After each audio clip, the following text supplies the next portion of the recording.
Hi, I thought I'd talk to you a little bit about my fairly recent trip to Japan. I was fortunate enough to be able to go over to Tokyo and visit the quilt show over there in January, so that was kind of exciting for me. I did manage to go last year as well, so that was doubly exciting. So I thought I'd just share some of my photos that I took while I was in Tokyo and surrounds, and also of the quilt show. So it's really a fairly casual look at my trip. I was there for about 12 days. I won't be standing here for 12 days, so it won't be everything that I did, but just a little bit of a run through of some of the things that I managed to do. So when I fly from here in New Zealand, by the time I arrive in Tokyo, it's pretty early in the morning, something like 6 o'clock in the morning, which means that I can get off the plane and go for a little wander. I can do all sorts of things. I have some friends in Tokyo who met me, so that's all really fun to do. So even just a wander through town. So I'm going to show you some photos of some of the things that I've seen. Then I'm going to show you some more photos of the quilt show and some of the other things that I managed to get up to while I was over there. So I've had this interest in Japanese things for some time, particularly a certain type of thing. They're Japanese dolls. So I have a little collection of some of them here, but I'll talk more about them later. I am doing a block of the day this year, which is called the bento block of the day, which is the Japanese, as far as I understand it, they call their lunch boxes a bento box, and it's got all these little compartments. So we've got our little compartments of things. So this is the start of our quilt. It's going for the whole year. But I'm just about ready to launch into some photos, so I can talk to you about the photos. I can tell you that I went through different parts of the city. There's like a kitchen type region in the city which has got all sorts of shops that sell things that you might use in the kitchen. There's one shop in particular that I came across that sells things only chopsticks, all different chopsticks, which I found very interesting, all different styles and colours and all those sorts of things. Also, there was shops that sell, and don't be fooled by this, artificial food. And very realistic some of it is too. There's shops that sell all sorts of the beautiful Japanese papers, their washi papers and other decorative papers that they make. So there's just so much to see. I would be here forever if I showed you everything. There's also, just walking through the town, they have these sort of large canal type, I'm guessing they're possibly a stormwater drain. I don't actually know the answer to that, but they're quite beautiful when you look at them. So sometimes the snacks, there's different foods in the shops, like the fruit and veggie type shops. There's things like the lotus root, which I did eat some. I don't know that I found that it had a huge amount of flavour, but I'm guessing it depends a little bit on how it's cooked. There's all sorts of other different fruits. They have a wonderful citrus fruit over there called a yuzu fruit, which is kind of a combination between a grapefruit and an orange and a lemon lime, a mixture of all of them really. I personally really enjoy the flavour. So one of the places that my friend took me to while I was in Tokyo was a place called Team Lab. So some of you may have heard of this. It's a digital light exhibition. It's kind of fun, it's exciting, it's colourful. It's largely dark because they're using a lighting as the exhibition. It's continually changing and moving. So we had a really good wander through there.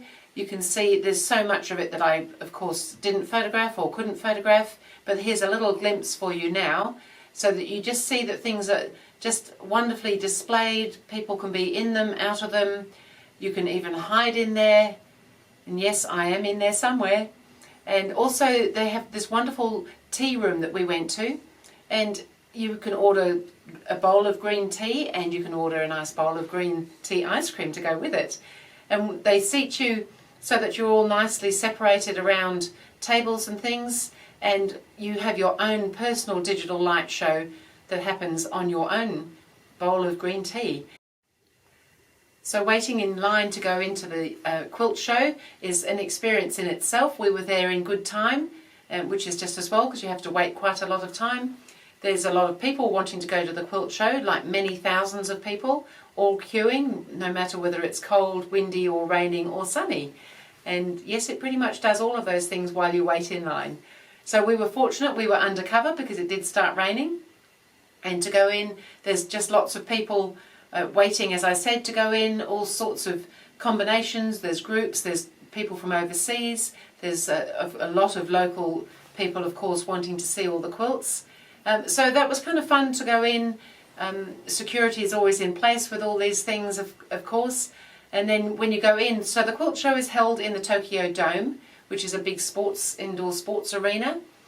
So you go in at a sort of higher level so that you walk down, you can see the whole of the quilt show from above as you go down. And so generally speaking, this year the quilt show was the central part of that whole collection of stands and quilt stands and vendor stands. And then around the outside there's sort of 3 rings of vendors and selling all their wares, which is always a really fun place to be at and to have a look through. All sorts of things that we perhaps don't see as much of here. Lots of Japanese style things, weirdly. There was a lot of bags, a lot of kits that you could buy, a lot of patterns you can buy, quite a lot of Japanese older fabrics, kimono type fabrics, which is always nice to have a look through, silks as well as cottons. Just pretty much anything that you might need for quilts. Not perhaps quite as many major fabric stands as that we see, but then some very recognisable ones. We see some of the normal just occasionally because people have got some of the older wares. You might find stands there as well. Super exciting to somebody who particularly likes things like the kokeshi dolls, which are the wooden dolls that I love so much from Japan.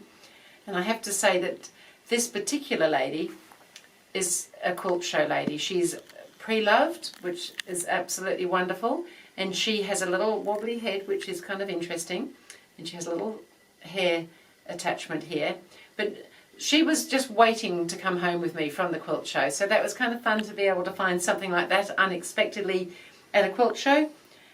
So I'm going to just run through some photos of quilts for you. They're in no particular order, and I do apologise. I did not get the makers' names. All the tickets were written in... They were all there, but I didn't understand any of them, so it wasn't helping me at all understand which quilt went with what.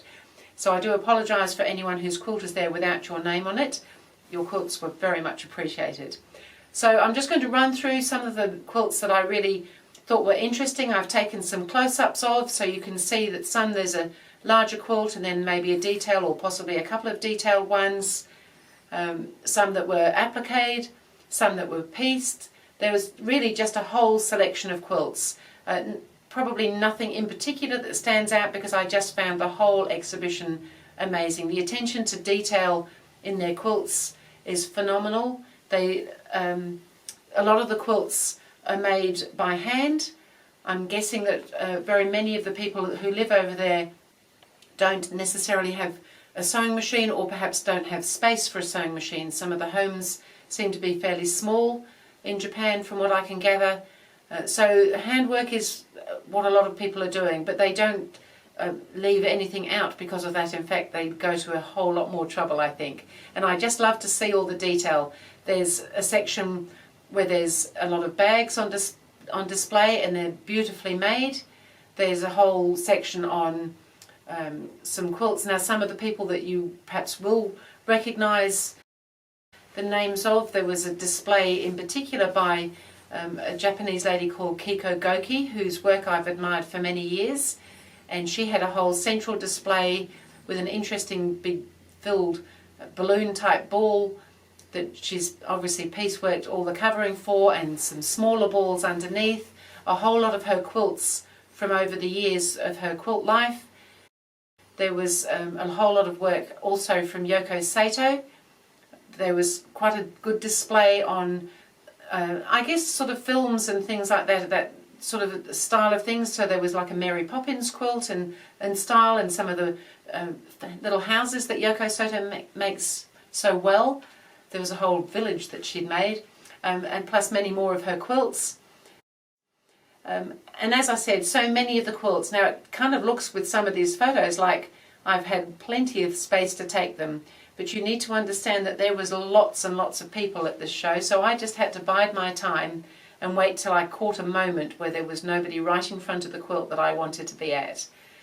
So I did manage to get some really nice clear shots, others not quite as clear of people, but that's fine because that's what the exhibition's all about. We're there, all of us, to enjoy the quilts. So beyond that, I don't really know what else I can say except to just let you admire some of these pictures. The vendors was very interesting, as I've mentioned. Again, loads and loads of people, so you had to be patient to be able to get close to things that you wanted to look at.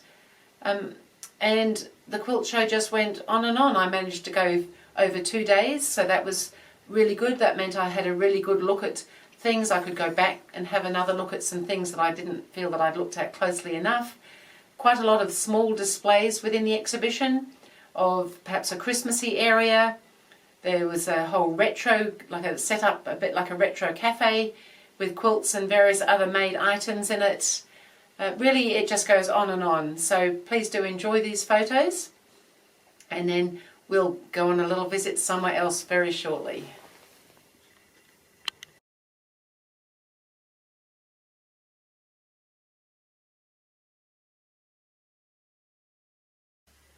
So following the quilt show, I decided that it was really time I went and did what I had been wanting to do for some time. I wanted to go out of town a bit to where they make the kokeshi dolls. The kokeshi dolls are just, to me, very appealing. I just love everything about them. They're tactile, they're appealing visually. They're a wooden doll. They've been making them for over a couple of 100 years, I believe. They are made in a region called the Tohoku region, which is, I guess it's sort of north of where Tokyo is. I'm not that great on the geography. And they have all these different areas within the Tohoku region where they have what they call an onsen, which is like a hot pool that you can spend time in. And no, I did not do that on this trip.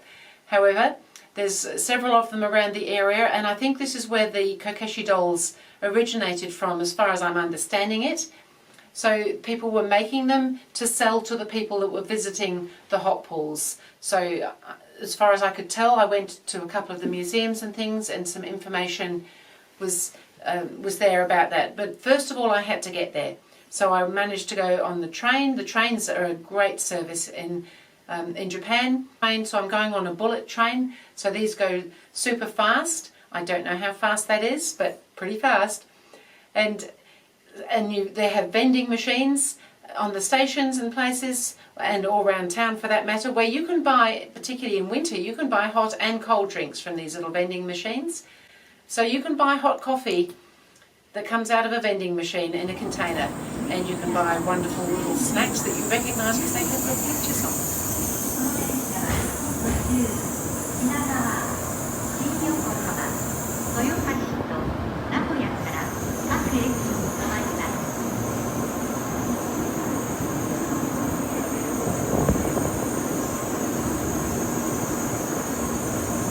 The Kokeshi Doll Museum was very interesting to me. There are loads of different dolls in there, well, hundreds, probably thousands of dolls in there.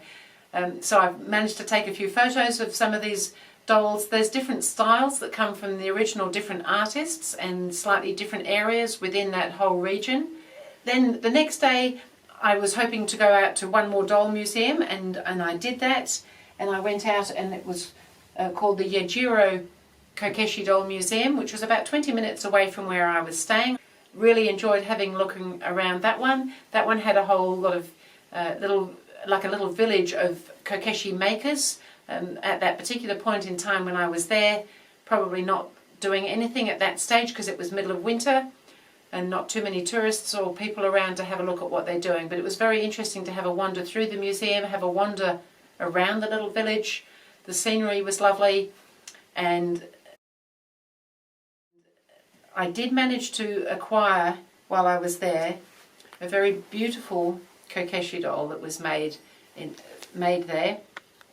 And as I was buying her, the sales lady managed to indicate to me that she's made from the cherry blossom wood, the sakura wood, which was really interesting because I hadn't realised that they were making them from that wood. And so she is now called Cherry Blossom. So she has come home with me. So it was just a really exciting time for me to go and visit those places. I have had an interest in the Japanese dolls for some time, apart from the fact that I've got many on the quilt behind me, and there's more of it here. There's also this quilt that I've got on the table that I made several years ago now, but it's depicting largely kokeshi dolls. I've just loved those dolls for so long. And so it was really interesting for me to go and see where they're made, to see how they're made, and just to learn a little bit more about their history. So I was able to get up on top of a high building, one of the accommodation buildings where I was staying, and there's a magnificent view across Tokyo from there, and so I was able to get some fabulous shots of Mount Fuji in the distance and also right across the city, and it just spreads for so far. It's an amazingly large city compared to anything I'm used to. So the view, as I said, was fantastic. Mount Fuji was amazing. So last year when I went over to Tokyo, I was able to get a whole lot closer to Mount Fuji and was able to take a couple of shots in the region there. So I just thought you might like to see those, because that was just magnificent as it was then as well. And I'm sure it probably still is, but I didn't get out there this time.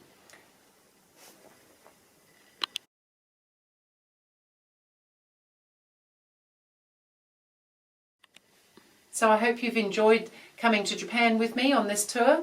Thank you for being there, and I really hope you get the opportunity to go there yourself sometime if that's something you'd like to do. And thank you again for watching with me.